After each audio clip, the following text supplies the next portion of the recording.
Assalamualaikum warahmatullahi wabarakatuh. Jumpa lagi dengan Mimin di Ahmad Channel Indo. Di kisah kali ini Mimin akan menceritakan tentang kisah Nabi Isa alaihissalam. Tanpa berlama-lama lagi, mari kita masuk ke alur ceritanya. Kisah Nabi Isa alaihissalam adalah kisah yang tergolong lengkap diceritakan di dalam Al-Quran, terutama mengenai wafat dan kedatangannya di dunia pada akhir zaman yang penuh tanda tanya. Sebagian berpendapat bahwa kematian yang terjadi pada Nabi Isa alaihissalam adalah kematian pada umumnya, disalib, dan sebagian yang lain berpendapat bahwa jasad dan ruhnya diangkat oleh Allah dalam keadaan hidup. Begitu pula mengenai kedatangannya pada akhir zaman.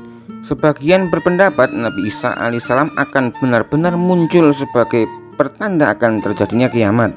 Namun sebagian lainnya menyatakan bahwa bukan merupakan kepastian bahwa Nabi Isa akan muncul kembali, karena Nabi Muhammad SAW telah dinobatkan sebagai penutup para nabi dan rasul. Kisah kelahiran Nabi Isa alaihissalam ini digambarkan Allah SWT dengan indah di dalam Al-Quran, yakni Quran Surat Maryam atau Surat 19 ayat 16 sampai dengan Quran Maryam ayat 40. Dalam ayat ini Allah SWT menjelaskan bagaimana situasi kelahiran Nabi Isa alaihissalam dan ketika ibunya Maryam dengan tabah dan sabar menghadapi kaumnya yang penuduh serta menghina dengan kehadiran bayinya itu. Di dalam kitab suci Al-Quran, Nabi Isa alaihissalam disebut dengan nama Isa dengan gelar Al-Masih dan Ibnu Maryam.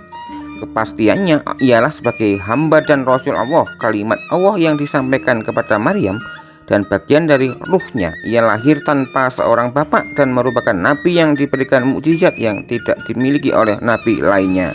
Nabi Isa alaihissalam memiliki kesalehan dan ketauhidan yang sangat kuat. Dalam Al-Quran, Allah Subhanahu wa Ta'ala menanyakan ketauhidan kepada Nabi Isa alaihissalam, apakah ia mengaku sebagai Tuhan? Lalu Nabi Isa alaihissalam menjawab, ia tidak mengaku dan menyuruh umatnya untuk menyembahnya, melainkan menyuruh hanya untuk menyembah kepada Allah Subhanahu wa Ta'ala. Kisah kelahiran Nabi Isa alaihissalam ini digambarkan dalam Al-Quran atau Surat 19 ayat 16 sampai dengan Quran Surat Maryam atau Surat 19 ayat 40. Adapun ayat tersebut adalah sebelum lahir Nabi Isa alaihissalam terjadi peristiwa ganjil yang dialami oleh ibunya, yakni Maryam. Di antara peristiwa itu adalah ketika Maryam menyendiri, tiba-tiba datang malaikat Jibril menyerupai manusia. Kisah ini diceritakan Allah Subhanahu wa Ta'ala dalam Al-Quran dalam surat 19 ayat 16, yaitu berbunyi, dan ceritakanlah kisah Maryam di dalam Al-Quran, yaitu ketika ia menjauhkan diri dari keluarganya ke suatu tempat di sebelah timur, maka ia mengadakan takbir yang melindunginya dari mereka. Lalu kami mengutus roh kami kepadanya, maka ia menjelma di hadapannya dalam bentuk manusia yang sempurna. Malaikat Jibril datang untuk menggambarkan kepada Maryam, atau malaikat Jibril datang untuk mengabarkan kepada Maryam bahwa ia akan dianugerahkan kepadanya seorang anak laki-laki yang suci. Hal ini termaksud dalam Quran Surat Maryam atau Surat 19 ayat 19. Allah Subhanahu wa Ta'ala berfirman, ya Jibril berkata, sesungguhnya aku ini hanyalah seorang utusan Tuhanmu untuk memberimu seorang anak laki-laki yang suci. Semakin hari usia kandungan Maryam semakin membesar, sehingga telah tiba waktunya Maryam melahirkan seorang anak. Dengan rasa sakit ia memaksakan diri untuk bersandar ke pangkal pohon kurma. Hal ini tergambar di dalam Quran Maryam atau 19 ayat 23. Allah Subhanahu wa Ta'ala berfirman, maka rasa sakit akan melahirkan anak memaksa ia bersandar pada pangkal pohon kurma.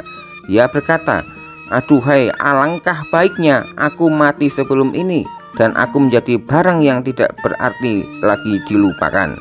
Ayat ini menggambarkan bahwa Maryam merasa malu kepada orang lain dengan apa yang telah terjadi kepadanya, karena ia khawatir bencana serta kesedihan akan ia terima setelah melahirkan anak tanpa ayah. Ditambah lagi kesukaran baru, yaitu ia memerlukan air untuk memandikan anaknya serta memerlukan makanan. Maryam pun merasa semakin sedih. Melihat kondisi tersebut, Allah mengutus malaikat Jibril untuk menghibur Maryam, sehingga ia tidak lagi merasa sedih dengan takdir yang Allah berikan. Dalam Quran Maryam atau Quran 19 ayat 24, Allah Subhanahu wa taala berfirman, "Maka Jibril menyuruhnya dari tempat yang rendah, janganlah kamu bersedih hati. Sesungguhnya Tuhanmu telah menjadikan anak sungai di bawahmu." Jibril menyampaikan pesan dari Allah Subhanahu wa taala agar janganlah Maryam bersedih hati, bersusah pikiran, karena Allah telah menyediakan air, yaitu sebuah anak sungai yang kecil dan airnya jernih. Kemudian ia disuruh untuk menggoyangkan pohon kurma agar ia dan anaknya dapat memakan dan melanjutkan hidup mereka. Kemudian lanjutan dengan Quran Surat Maryam atau 1926, Allah Subhanahu wa taala berfirman, "Maka makan, minum, dan bersenang hatilah kamu jika kamu melihat seorang manusia, maka katakanlah, sesungguhnya aku telah bernazar berpuasa untuk Tuhan yang Maha Pemurah, maka aku tidak akan berbicara dengan seorang manusia pun pada hari ini." Cercaan yang diterima Maryam dari kaumnya. Maryam diperintahkan agar ia tidak terlalu memikirkan apa yang telah terjadi. Ia diperintahkan makan dan minum atas apa yang Allah Subhanahu wa taala berikan, anugerahkan kepadanya, dan mengusir kesedihannya karena Allah Subhanahu wa taala telah mensucikan masa depannya dan membersihkan pencemaran nama baik yang dituduhkan oleh kaumnya terhadap dirinya, sehingga mereka yakin dan mengakui bahwa Maryam adalah sosok yang suci lagi bersih dari sifat-sifat yang tercela. Kemudian Maryam membawa Isa alaihissalam anaknya kepada kaumnya sebagaimana terdapat di dalam Al-Quran Surat Maryam. Terdapat di dalam Al-Quran Surat Maryam ayat 27, Allah Subhanahu wa taala berfirman, "Maka Maryam membawa anak itu kepada kaumnya dengan menggendongnya. Kaumnya berkata, 'Hai Maryam, sesungguhnya kamu telah melakukan sesuatu yang amat mungkar.' Mendengar cercaan serta hinaan dari kaumnya, Maryam menunjuk kepada bayinya agar mereka sendiri yang menanyakan hal tersebut kepada anaknya. Mereka pun murka kepada Maryam karena menyangka Maryam mengejek dan mempermainkan mereka. Hal ini tersebut terdapat dalam surat Maryam ayat 29 sampai 32. Allah Subhanahu wa taala berfirman, "Maka Maryam menunjuk kepada anaknya. Mereka berkata, 'Bagaimana kami akan berbicara dengan anak kecil yang masih di dalam ayunan?' Berkata Isa, 'Memberiku Alkitab Injil dan dia menjadikan aku seorang nabi, dan dia menjadikan aku seorang yang diberkati di mana saja aku berada, dan dia memerintahkan kepadaku mendirikan sholat dan menunaikan zakat selama aku hidup dan berbakti kepada ibuku, dan dia tidak menjadikan aku seorang yang sombong lagi tercela.'" Misi Nabi Isa sebagai nabi dan rasul Allah Subhanahu wa taala.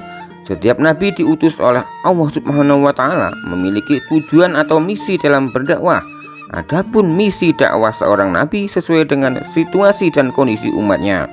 Nabi Isa alaihissalam adalah nabi yang melanjutkan risalah kenabian sebelumnya, yakni risalah Nabi Musa alaihissalam sebagaimana terdapat dalam Quran Surat As-Saff ayat 6. Allah Subhanahu wa taala berfirman, "Dan ingatlah ketika Isa ibnu Maryam berkata, 'Hai Bani Israel, sesungguhnya aku adalah utusan Allah kepadamu, membenarkan kitab sebelumku yaitu Taurat, dan memberikan kabar gembira dengan datangnya seorang rasul yang akan datang sesudahku, yang namanya Ahmad Muhammad.' Maka tatkala rasul itu datang kepada mereka dengan membawa bukti-bukti yang nyata, mereka berkata ini adalah sihir yang nyata. Sejak usia 6 tahun, Nabi Isa alaihissalam sudah memasuki perguruan Taurat atau penguruan Taurat. Ia memahami hukum Taurat lebih cepat dibandingkan dengan anak-anak seusianya. Pada usia 12 tahun, dia bertanya jawab soal Taurat dengan orang-orang Yahudi yang jauh lebih tua, baik soal hukum sampai soal ketuhanan. Setelah Nabi Isa alaihissalam berumur 30 tahun, malaikat Jibril datang sebagai utusan Allah Subhanahu wa taala untuk mengangkat Isa menjadi Rasul Allah, menyambung pelajaran yang pernah diajarkan Rasul-Rasul sebelumnya, dan memberi kabar kepada manusia tentang kedatangan seorang Nabi terakhir, yakni Nabi Muhammad Sallallahu Alaihi Wasallam. Dalam Al-Quran tidak dijelaskan kepada Nabi Isa alaihissalam diangkat menjadi Nabi dan di mana tempatnya, akan tetapi perintah kenabian Nabi Isa alaihissalam dikenal sejak ia lahir dan sejak ia berbicara kepada Bani Israel ketika masih dalam bauan. seperti yang terdapat dalam Quran Surat Maryam ayat 30. Allah Subhanahu wa Ta'ala berfirman, berkata Isa, sesungguhnya aku ini hamba Allah, dia memberiku Alkitab Injil dan dia menjadikan aku seorang nabi. Mengabarkan kedatangan Nabi Muhammad SAW, salah satu tujuan Nabi Isa alaihissalam yakni memberitahukan bahwa kemudian hari akan diutus oleh Allah SWT seorang Rasul, yakni Nabi Muhammad SAW, yang dibekali sebuah kitab suci Al-Quran yang berisi ajaran-ajaran Allah Subhanahu wa Ta'ala yang membenarkan kitab-kitab suci sebelumnya dan akan disampaikan kepada manusia dalam Quran Surat As-Saff ayat 4.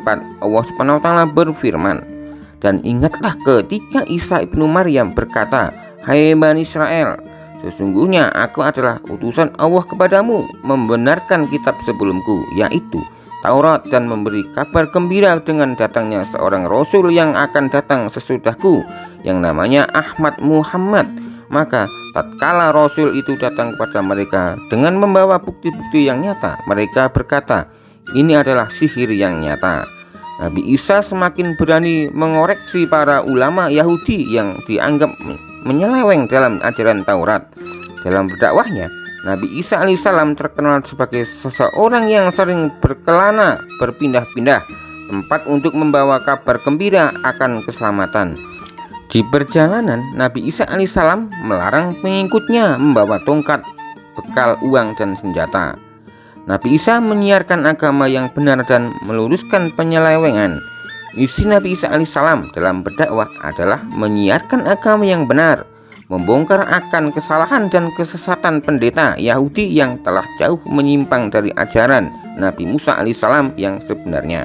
Bahkan terbukti kepada Nabi Isa alaihissalam bahwa mereka telah lupa dengan ajaran-ajaran yang diberikan Nabi Musa dalam kitab suci Taurat. Sudah banyak pula yang tidak kenal kepada Allah Subhanahu wa Ta'ala. Nabi Isa alaihissalam menyampaikan kehadirannya memberitahukan untuk menyembah Allah Subhanahu wa Ta'ala. Hal tersebut diungkap dalam Quran Surat Az-Zukhruf ayat 63 sampai 64. Allah Subhanahu wa Ta'ala berfirman, dan tatkala Isa datang membawa keterangan, dia berkata, sesungguhnya aku datang kepadamu dengan membawa hikmah 10 dan untuk menjelaskan kepadamu sebagian dari apa yang kamu berselisih tentangnya. Maka bertawakallah kepada Allah dan taatlah kepadaku, sesungguhnya Allah dialah Tuhanku dan Tuhanmu, kamu maka sembahlah dia, ini adalah jelas yang jalan yang lurus. Mukjizat Nabi Isa alaihissalam. Mukjizat yang dimiliki para nabi sebagai pemberian dari Allah Subhanahu wa Ta'ala untuk menghadapi para penentangnya dan memperlihatkan kebenaran kerasulan serta kenabiannya, sehingga ajaran yang dibawa dapat diterima umat manusia baik pada masa Nabi maupun sesudahnya. Adapun mukjizat yang dimiliki oleh Nabi Isa alaihissalam yaitu yang pertama, dapat berbicara dengan manusia saat masih dalam buoyan atau dalam gendongan. Hal ini terjadi ketika ibunya datang kepada kaumnya dan mereka menuduh Maryam berzina. Kemudian Nabi Isa alaihissalam berbicara yang pada saat itu masih dalam buoyan.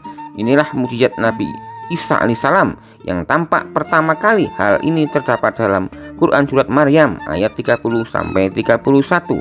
Allah Subhanahu wa Ta'ala berfirman, berkata Isa, sesungguhnya aku ini hamba Allah, dia memberiku Alkitab Injil dan dia menjadikan aku seorang nabi, dan dia menjadikan aku seorang yang diberkati di mana saja aku berada, dan dia memerintahkan kepadaku mendirikan sholat dan menunaikan zakat selama aku hidup. Mukjizat yang kedua, menciptakan sesuatu dari tanah liat menyerupai burung. Yang ketiga, dapat menyembuhkan orang sakit dan menyembuhkan orang buta. Mukjizat yang keempat, menghidupkan orang mati. Mukjizat yang kelima, berjalan di permukaan air. Menurut ahli kisah Al-Salabi menceritakan bahwa Nabi Isa alaihissalam dapat berjalan di atas permukaan air dan tidak tenggelam. Mukjizat ini tidak diceritakan dalam Al-Quran. Mukjizat yang keenam, dapat memberitahu manusia tentang apa yang mereka makan dan apa yang mereka simpan di rumahnya. Mukjizat yang ketujuh, mengukuhkan dengan sebutan Roh Kudus, Roh Suci. Kisah kematian Nabi Isa alaihissalam yang diceritakan Rasulullah SAW. Nabi Isa alaihissalam adalah salah satu dari 20 nabi yang wajib diimani oleh seluruh umat Islam. Banyak sekali mukjizat yang Allah berikan kepada Nabi Isa alaihissalam, seperti menyembuhkan penyakit, orang buta bisa melihat, dan masih banyak lagi. Sampai di akhir zaman, Nabi Isa alaihissalam akan kembali turun ke bumi untuk membunuh Dajjal, sebagaimana hadis dari Utsman bin Affan radhiyallahu anhu. Ada sebagian kaum yang meyakini bahwa Nabi Isa alaihissalam telah wafat karena dibunuh oleh orang-orang Romawi.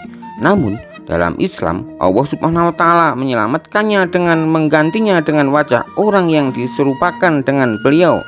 Sedangkan Nabi Isa sendiri pada saat itu, atas izin Allah Subhanahu wa Ta'ala, beliau langsung diangkat ke langit. Hal ini tercantum dalam Quran surat An-Nisa ayat 157.